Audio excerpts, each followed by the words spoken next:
everyone. You can call me the Painter, and welcome to this video where I will be recreating paintings by Bob Ross. Well, this is technically, I'm only going to be creating one painting by Bob Ross, but this channel primarily, at least for now, will be recreating his paintings because he was a master when it came to wet on wet techniques, and this is a tribute to mastery. And the sort of theme of this channel is just going to be taking art made by awesome creators like Bob Ross, and we're just gonna try to follow along with them and recreate their stuff.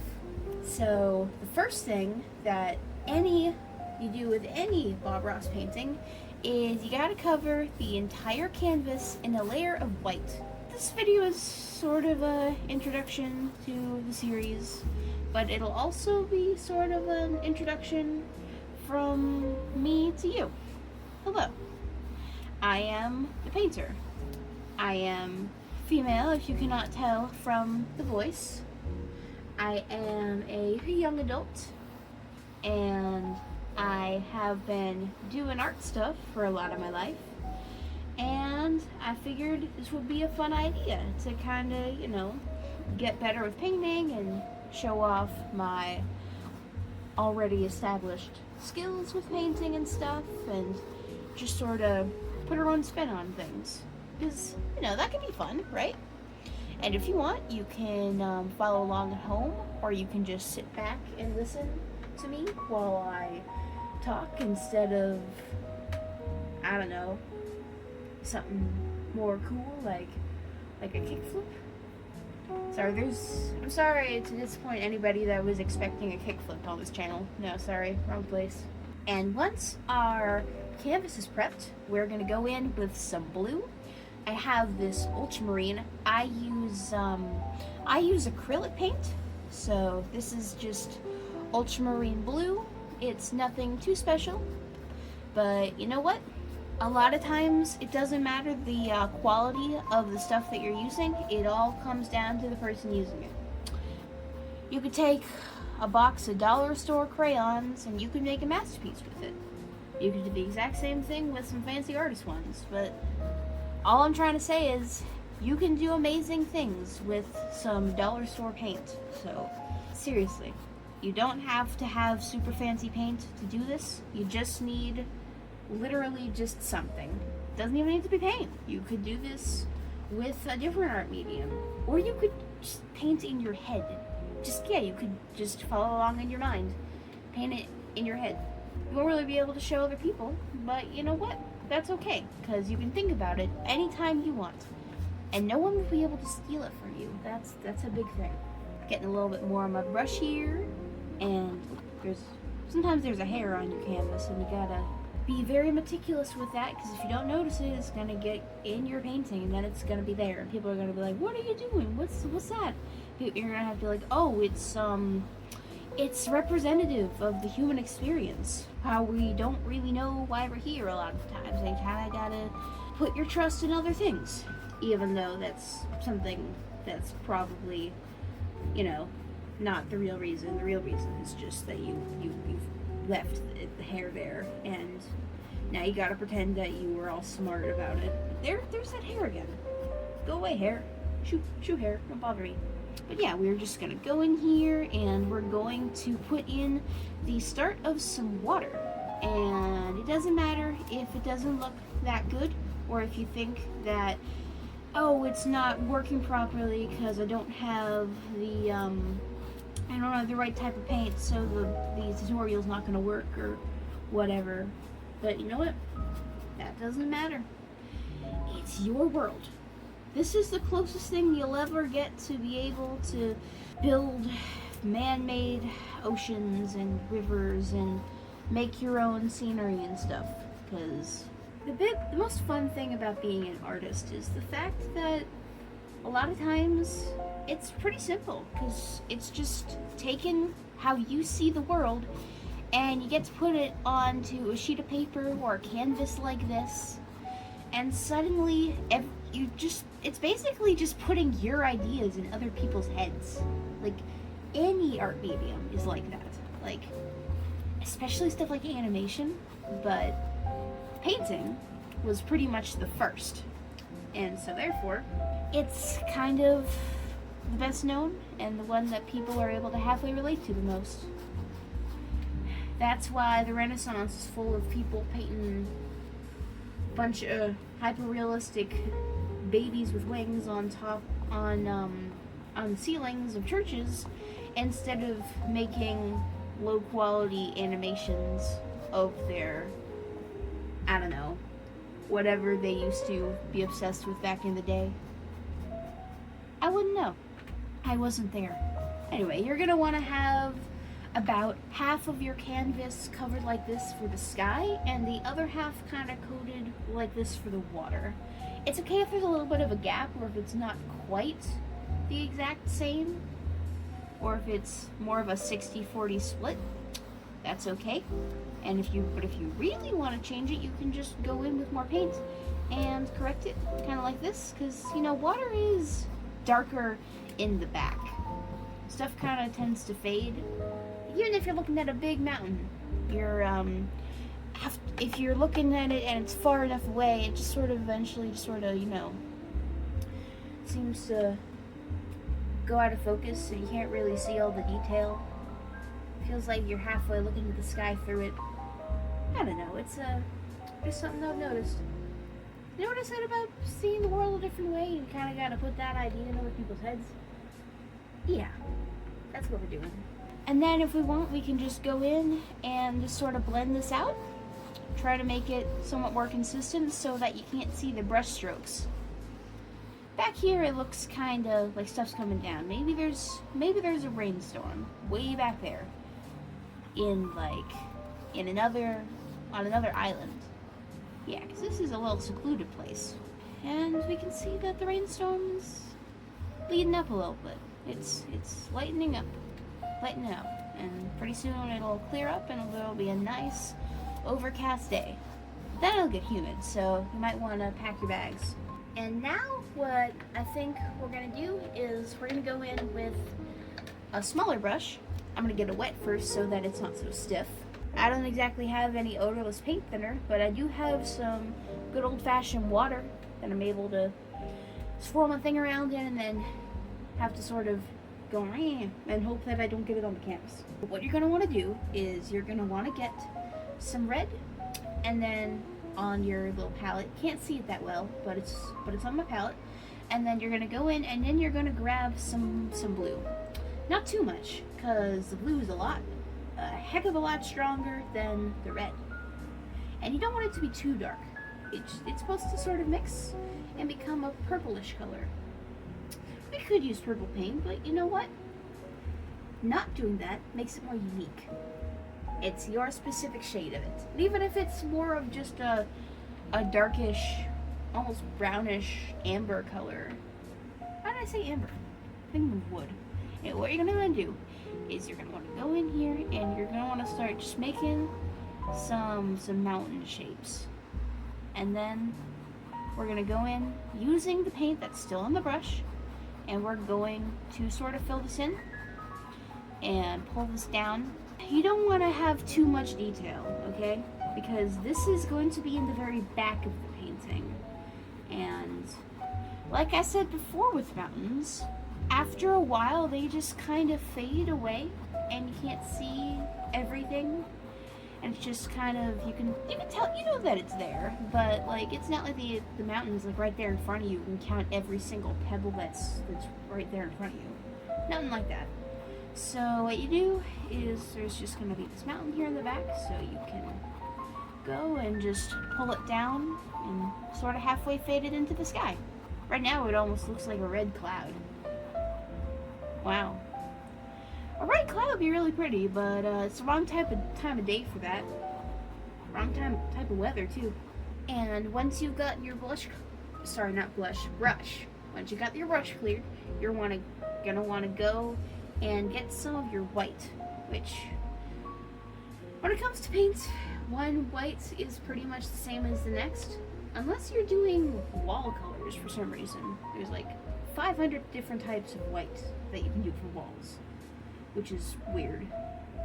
I mean, there's like half the population that can't even see enough colors for it to make that much of a difference. But then the other half, you know, they're willing to pay for it, so it's cool. But either way, what you're going to want to do is you're going to want to take that white that you got, and like you might be able to see on my palette, unless the camera is faced away from it. In that case, you're just hearing me talk. But either way, you want to mix that with the blue and the red that you just used. And we're going to go in here, and we're going to start making... Oh, that's okay. We can fix that later. And we're going to go in, and we're going to just start making some tree shapes. Like, I'm going to go in here, and I'm making this line. This is going to be a really big tree, way in the front. That's a bit too pink for my liking. I'm going to mix some more blue into that. More blue. More blue. We're going to go in here. That's a bit better. It fits with our pinkish mountain. Maybe I didn't use enough blue. This is very pinkish. Not quite purple. But anyway, we got our big guy back here, and I'm gonna add some more blue so that, and we're just gonna mix it right here on the canvas, because honestly, that's where we need it the most, so why not?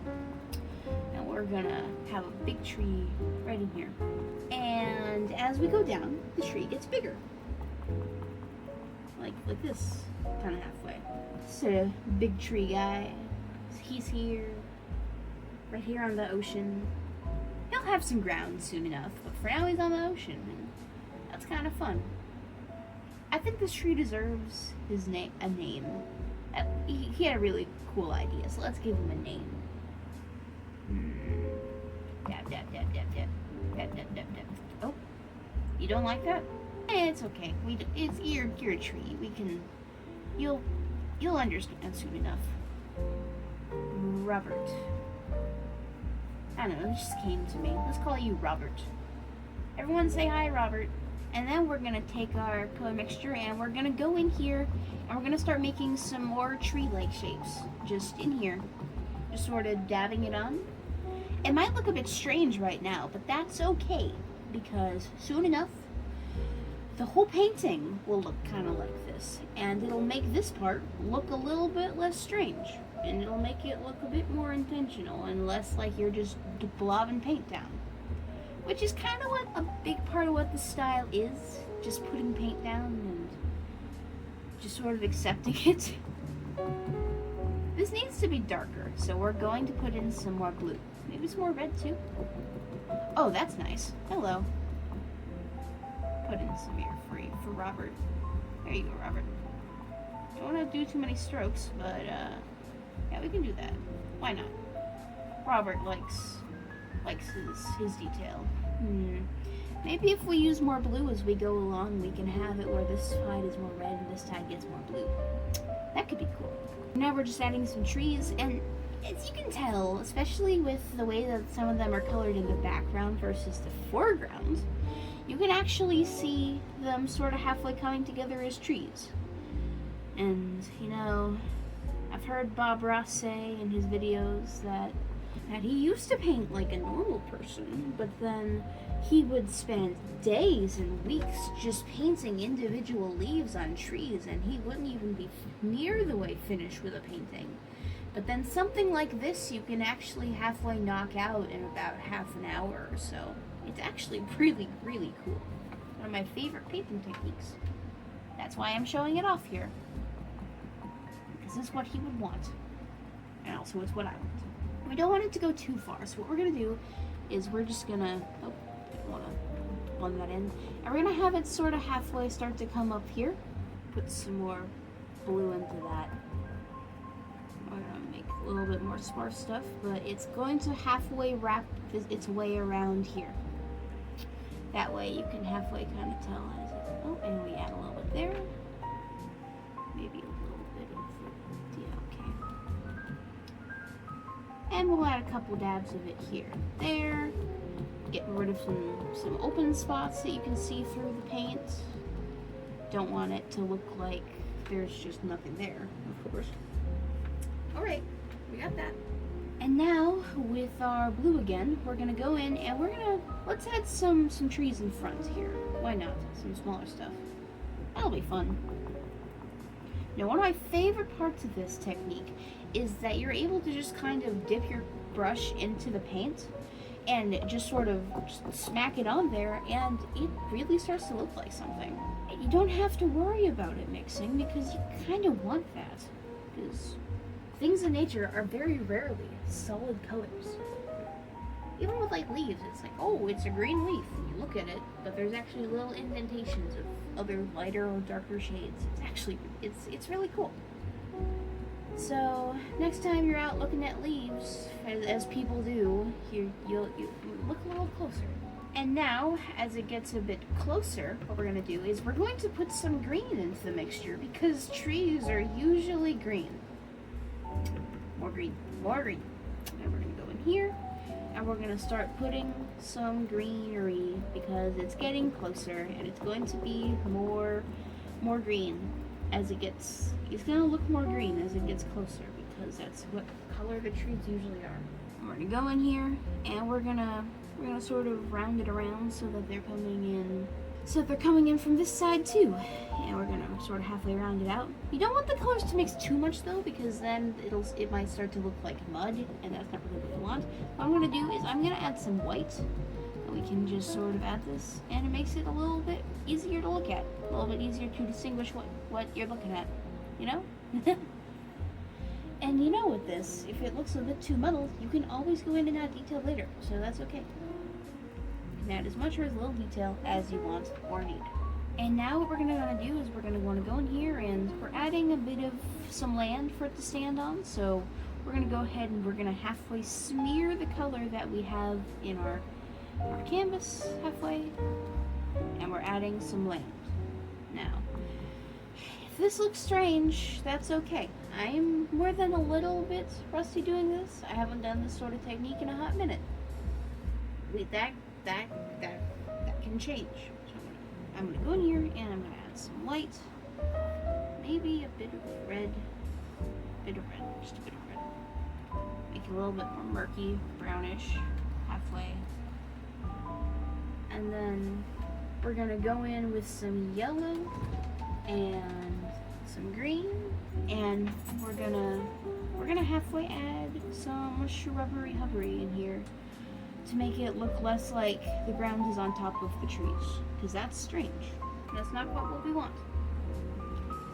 This makes it a bit of an easier transition from tree to ground. A bit of white and yellow and green. It does wonders, honestly. Like with something like with this sort of technique, if you got the two, you got the three, and you sort of get it all of them on your brush and you just sort of dab them together, it becomes surprisingly realistic looking greenery. Works pretty well. Alright, okay. And now, what I think we're gonna do is we're gonna take our bigger brush and we're gonna try to just sort of bring this down halfway. This is water, so it makes sense that there would be a little bit of a leakage, or maybe just reflections. I don't know. It's my world, but I am overlooking it. I am not of it, so I don't know exactly how everything in it works. We can go in with some white and just pull up a bit, add a bit more of, even more of a distinction between the two. Now, how about we go in with our more free brush, and we're going to go in with the yellow, and we'll add some little things growing down here. Why not? Let's have some fun. And gotta be careful with the yellow though, because with the brown, you don't want to get too much brown on your brush, because then it'll start to get into the yellow paint when you get more yellow paint. Which I said yellow paint twice, 3 times. So let's try to not say that for a little while, because if you say it too much, it'll start to sound weird in your mouth, or feel weird. Sound weird, feel weird. All the bad ginger. Don't want that. And now it's halfway starting to look like something. Like, this was meant to sort of lighten it up, but it almost makes it look like tree trunks, and I think that's pretty cool. Pulling down again. You know what? This is my sky. And I'm thinking up here it looks a little bit neglected, honestly. So what I'm going to do is I'm going to go in with some yellow. I want to just, there. A little bit of red too. More yellow. There. And we can just halfway go in here and just, okay, that's so green. And we can pull it out here and make it very weirdly realistic looking effect. You know, if there were some clouds, they call them God rays. It's pretty cool. And once you're done with that part, you're probably gonna want to go ahead and redo the middle so that it looks less obscured. Looks almost more like a flower than the sun, but that's okay. I mean, the sun is sort of halfway, looks over us and stuff, and wouldn't it be beautiful if you looked up in the sky and there was a giant orange flower? That's nice. We can have that for our little world. And now what we're going to want to do is we're going to mix our colors a little bit to make it a little bit more of a brownish. Right here where we've got our color mixing on our palette.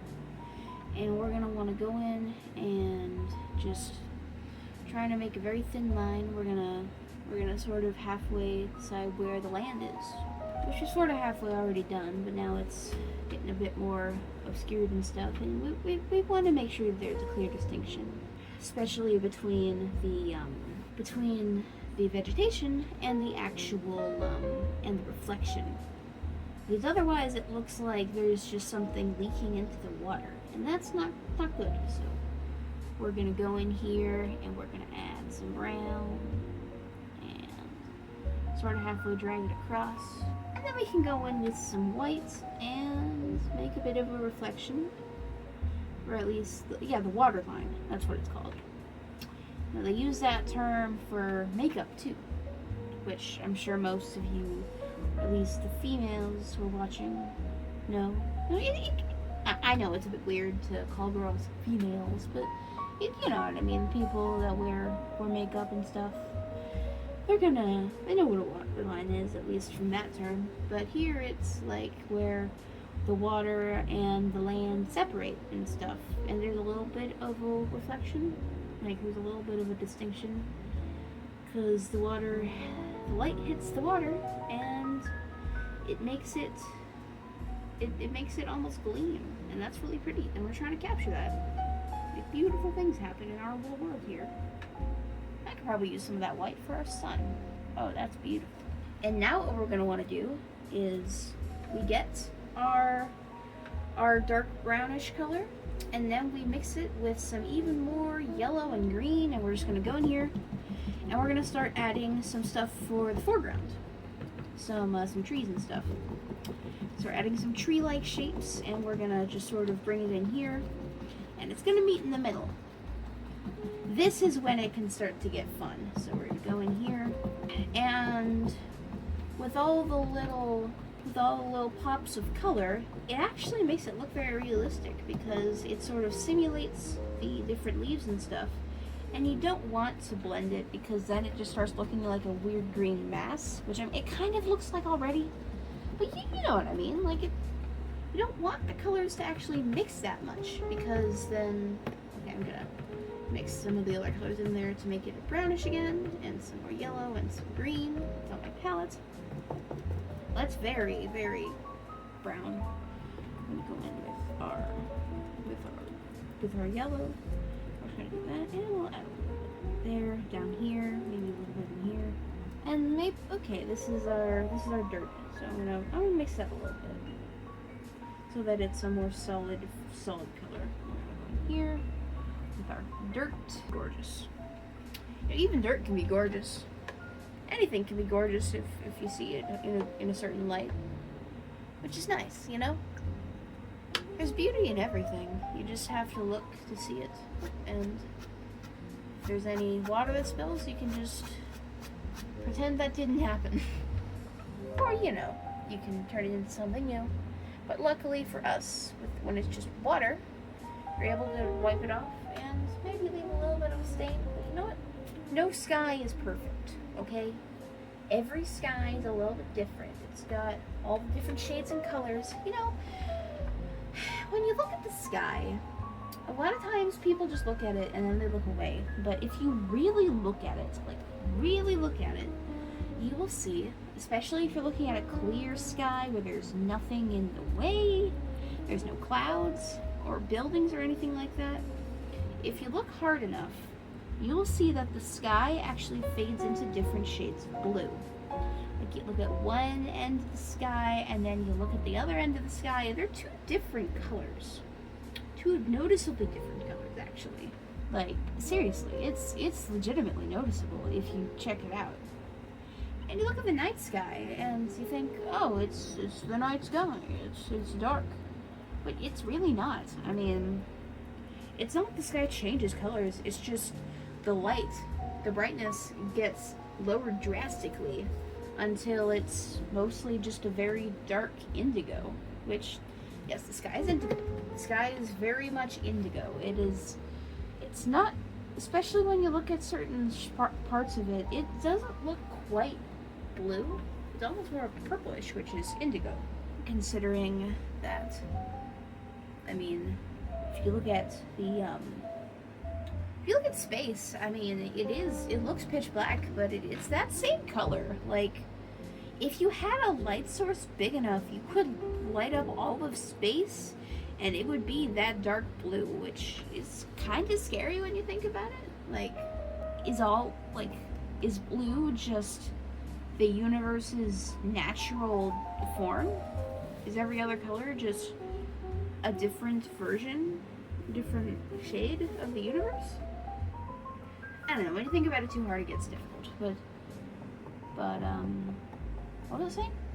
Oh yeah, with the sky, even if you look at the night sky, you'll see that it's not completely dark. You look at the different parts of it, especially in one direction, you will see that it's still a little bit light. Because the sun, it's still there, it's just on the other side of the planet, so you might not see it as much. But like I said, it's still there. And that little bit of the sky is a little bit light because of it. It's actually pretty cool. And now we're gonna go in and we're gonna make an even bigger tree from Robert over here. And we're gonna go in and try to ignore the reds and blues over here, and just giant tree coming down this way. And we gotta keep it dark, so we're gonna mix in some blue here. Just mix in some blue, and we'll just do this so that it's less showy. You see less of this stuff behind it. And we'll go in with some yellow, and we can correct the smoothness that we just created, because we don't want it to be smooth. We really do not want it to be smooth. I'll add a little bit of white in there just to make it slightly more make it a little bit different. Make it almost more grayish, like you add gray to the color. Is that called a tint? I don't know. We can go in here, and now what we'll do is we're gonna go in and we're going to halfway try to cover up the bottom of this tree with some shrubbery, just some bushes and stuff. At this point, our yellow is mostly just a greenish color, but that's okay. We're gonna go in here, and we're gonna use what's left of the yellow to just sort of halfway make some bushes and stuff. And now, we're gonna go in with our brown, and we're gonna have a little bit of fun with this, okay? We're gonna take our brown, and this is about where we start adding, we'll add some, especially with some red, and we're gonna go in, and we're gonna add some tree trunks. You can go with some broad strokes to really push it home. Really push it home with some of this. And this is mostly just going to be the darker shades, but because it's so dark compared to the rest of the tree, it's a very big contrast, so it ends up looking very different in the eye of the viewer. And it doesn't have to be exactly brown, because of its stark contrast, it almost looks brownish to them. And we're gonna go in and we're gonna add some of that here, every now and then. And then we're gonna go in here and we're just gonna, let's add one going this way. Let's add a tree coming out this way. I mean, it's in the foreground. It doesn't care what other people think. And we have to make this a bit darker. Make it more distinct, because we don't want it to blend into the mountains too much. And we're gonna do that by adding more white. It looks pretty good, I would say. And we can go in here, and then we can use our white to add some highlight to our tree. And we can, you know, makes it look a little bit more realistic. Adds more detail. And it makes it look a little bit more impressive, I would say. It looks pretty cool.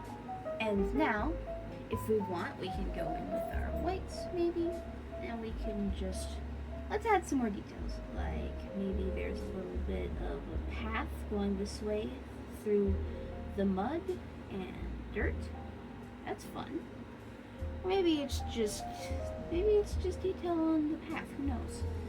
It's just little indications that stuff is there. The mind of the viewer will fill in the rest of the gaps. And I'm gonna go in with the white and I'm gonna outline Robert. Robert deserves an outline. He's cool. I'm gonna take it one step further. I'm gonna add some fun stripes onto Robert. Robert's cool. Robert deserves it. And I'll go in and because it's my painting, why not? Let's add some whiteness on the top of these mountains back here. That's fun. You can look however you want. So at this point, we're just having some fun with our painting. And some more white for our sun. Why not? We could call it this whole section of the video just why not? White, water, okay. I think that's about as much as we can do with it.